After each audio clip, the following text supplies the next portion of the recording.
Candide ou l'optimisme, roman de Voltaire. Chapitre 1er. Comment Candide fut élevé. Dans un beau château et. Comment il fut chassé, dit celui. Il y avait en Westphalie, dans le château de monsieur le baron de Thunder. Tentronckh, un jeune garçon à qui la nature avait donné les mœurs les plus douces. Sa physionomie annonçait son âme.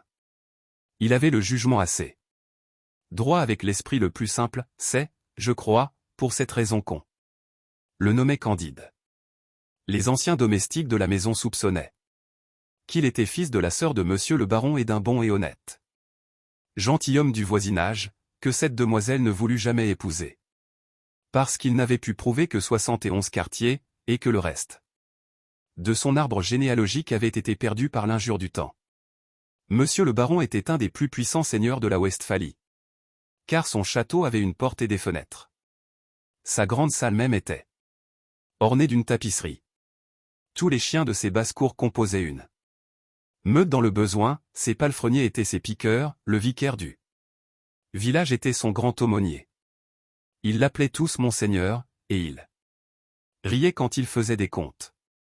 Madame la baronne, qui pesait environ 350 livres, s'attirait par là une très grande considération, et faisait les honneurs de la maison avec une dignité qui la rendait encore plus respectable. Sa fille, Cunégonde, âgée de 17 ans, était haute en couleur, fraîche, grasse, appétissante. Le fils du baron paraissait en tout digne de son père. Le précepteur Pangloss était l'oracle de la maison, et le petit Candide écoutait ses leçons avec toute la bonne foi de son âge et de son caractère. Pangloss enseignait la métaphysico-théologo-cosmolo-nigologie. Il prouvait admirablement qu'il n'y a point d'effet sans cause, et que, dans ce meilleur des mondes possibles, le château de Monseigneur le baron était le plus beau des châteaux et madame la meilleure des baronnes possibles. Il est démontré, disait-il, que les choses ne peuvent être autrement. Car, tout étant fait pour une fin, tout est nécessairement pour la meilleure fin. Remarquez bien que les nez ont été faits pour porter des lunettes, aussi. Avons-nous des lunettes? Les jambes sont visiblement instituées pour être chaussées, et nous avons des chausses. Les pierres ont été formées pour être taillées et pour en faire des châteaux, aussi Monseigneur a un très beau château, le plus grand baron de la province doit être le mieux logé, et, les cochons étant faits pour être mangés, nous mangeons du porc toute l'année. Par conséquent, ceux qui ont avancé que tout est bien ont dit une sottise, il fallait dire que tout est au mieux. Candide écoutait attentivement, et croyait innocemment, car il trouvait Mademoiselle Cunégonde extrêmement belle, quoiqu'il ne prît jamais la hardiesse de le lui dire. Il concluait qu'après le bonheur d'être né baron de Thunder, Tentronckh, le second degré de bonheur était d'être Mademoiselle Cunégonde, le troisième, de la voir tous les jours, et le quatrième, d'entendre maître Pangloss, le plus grand philosophe de la province, et par conséquent de toute la terre.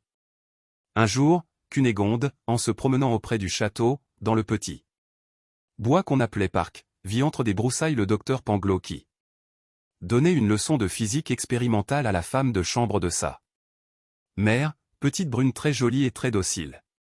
Comme mademoiselle Cunégonde avait beaucoup de disposition pour les sciences, elle observa, sans souffler, les expériences réitérées dont elle fut témoin, elle vit clairement la raison suffisante du docteur, les effets et les causes, et s'en retourna tout agitée, toute pensive, toute remplie du désir d'être savante, songeant qu'elle pourrait bien être la raison suffisante du jeune Candide, qui pouvait aussi être la sienne.